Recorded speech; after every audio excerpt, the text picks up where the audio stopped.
Bonsoir à tous. Donc je m'appelle Félix, je suis DG cofondateur de Javelot. Donc Javelot, c'est la startup dont parlait Nicolas tout à l'heure, qui fait partie de l'univers Sparkling. Et je vais vous présenter cet objet. En fait, nous faisons de la silothermométrie connectée. Donc c'est un mot qui doit vous parler, j'imagine. L'idée, c'est qu'on surveille la température du grain en stockage. Donc on est vraiment sur l'amont de la filière, juste après la moisson et jusqu'à ce que le grain soit vendu à des meuniers, etc. Alors rapidement, pour vous parler de l'histoire de Javelot, ici, c'est si vous voulez relire l'histoire, je vais quand même vous la raconter. Donc moi, je suis associé avec un monsieur qui s'appelle Vindicien Delcourt, qui est agriculteur dans le Nord, près de la Bassée, qui a longtemps été stockeur, qui est administrateur de coop, de négoce, etc. Bref, il connaît très bien tout ce qui est stockage de grains et toutes les problématiques qu'il peut y avoir. Et l'idée, c'est qu'en discutant, on constate qu'il y a énormément d'objets connectés qui rentrent dans les fermes, parce que les fermes grandissent, etc. On a parlé tout à l'heure de drones, c'est des drones, des GPS, des stations météo connectées, etc. Et le constat qu'on a fait, c'est que globalement, tous ces objets connectés-là étaient sur la partie production, donc dans les champs. Et Vindicien de se dire, finalement, il y a beaucoup d'enjeux aussi sur l'aval et sur tout ce qui est stockage. Donc on s'est intéressé à ça, et c'est cet objet qui a fini par naître. Donc nous, on s'est adossé à Canopé, en fait, qui est le studio de développement de Sparkling, avec qui on a mis au point la solution. Ça, c'était donc dans le courant de l'année 2017, et voilà, là, depuis le début de l'année, on rentre vraiment dans la phase de commercialisation des Javelots. Et avec les premières fabrications qui ont été terminées cet après-midi, on a fabriqué 112 Javelots cet après-midi, enfin je dis on, mais c'est surtout Justin et les autres. Alors à quel problème on s'attaque? Javelot, c'est là vous avez la représentation d'un silo de blé en l'occurrence, et les problèmes ou les problèmes auxquels sont sujets le grain. Alors il y a deux facteurs qui jouent, la température, l'humidité. Pour faire simple, l'humidité, on considère qu'elle ne doit pas bouger. En fait, quand on récolte du grain à 15% d'humidité ou en dessous, une fois qu'on le met en stockage, il ne doit plus bouger. Par contre, il y a le facteur température qui là peut jouer. Et les risques sont très importants. Donc on parle de moisissure, mais finalement, nous, le principal risque contre lequel on va se battre, c'est le risque insecte. Lorsque du grain chauffe, des insectes peuvent apparaître. Des insectes dans du grain, on peut perdre au moins 50% de la valeur marchande du grain, et ça peut aller jusqu'à une perte totale de cette valeur marchande. Alors, simplement pour vous représenter ce que ça fait, une tonne de blé aujourd'hui, ça vaut 150 €, on va dire 170 € parce qu'il a monté. Un stockage de grains, c'est bien souvent plusieurs centaines, voire plusieurs milliers de tonnes de blé, fois 150 €. Si on perd 50% de cette valeur marchande, ça commence à faire un petit peu d'argent. Et en fait, les agriculteurs, depuis ce temps-là, ils stockent, sans aucune surveillance, la totalité de leurs revenus sur toute l'année. Alors je rajouterai à cette couche-là, et c'est là que je rentre un petit peu plus dans le côté food.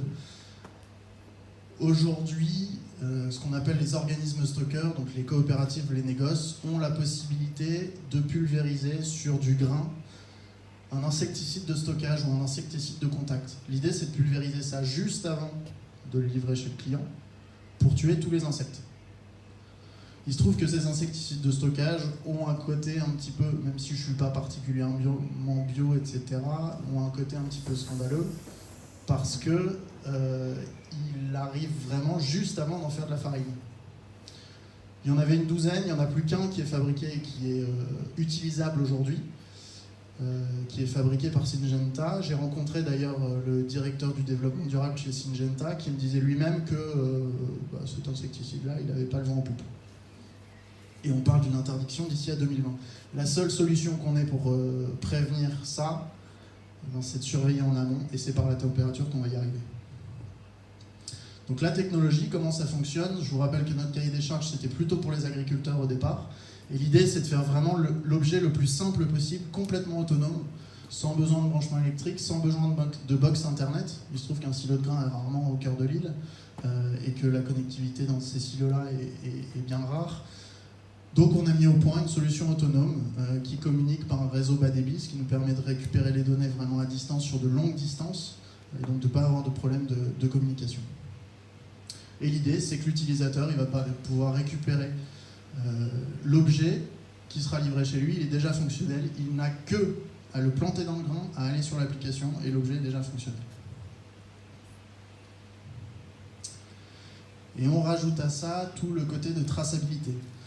Il se trouve que sur du grain aujourd'hui, la traçabilité pour un agriculteur, c'est du semis jusqu'à la moisson, et que derrière, il ne se passe pas grand-chose. Une fois que c'est en stockage, il ne se passe rien, on n'a aucune donnée sur les conditions de stockage, etc. Nous, ce qu'on apporte là avec Javelot, c'est des rapports réguliers que vont recevoir les agriculteurs et qui vont pouvoir présenter à leurs clients, coopératives négoce. Éventuellement, les négoces pourront le présenter à leurs clients, de dire, ben voilà, nous on a toujours stocké dans de bonnes conditions, etc.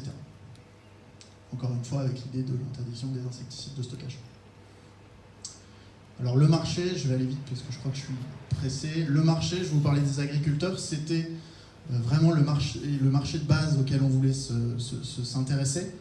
On l'a toujours, ce marché-là, mais en fait, on s'est rendu compte que les organismes stockeurs, donc le nom est quand même assez explicite, c'est leur métier. On pensait qu'ils étaient très bien équipés, il se trouve que pas du tout. Ils sont très intéressés par ce genre de solution et donc on s'est réouvert tout un second marché qui est énorme. En France, on stocke environ 40 millions de tonnes de céréales, donc on a ce marché-là qui est énorme. Et sur la concurrence, en fait, ce qui existe aujourd'hui, c'est des solutions qui sont filaires, qui sont très coûteuses, qui sont absolument pas connectées, et de toute façon, il faut se déplacer sur le site lorsqu'on a cette solution-là. Chez les agriculteurs, c'est bien souvent, on enlève ses chaussures, on se met à pieds nus et puis on monte dans le grain pour voir s'il est chaud. Et puis je vous présente quand même un petit peu l'équipe. Aujourd'hui, on est 4, on est en recrutement. On cherche des commerciaux, d'ailleurs, je passe un message.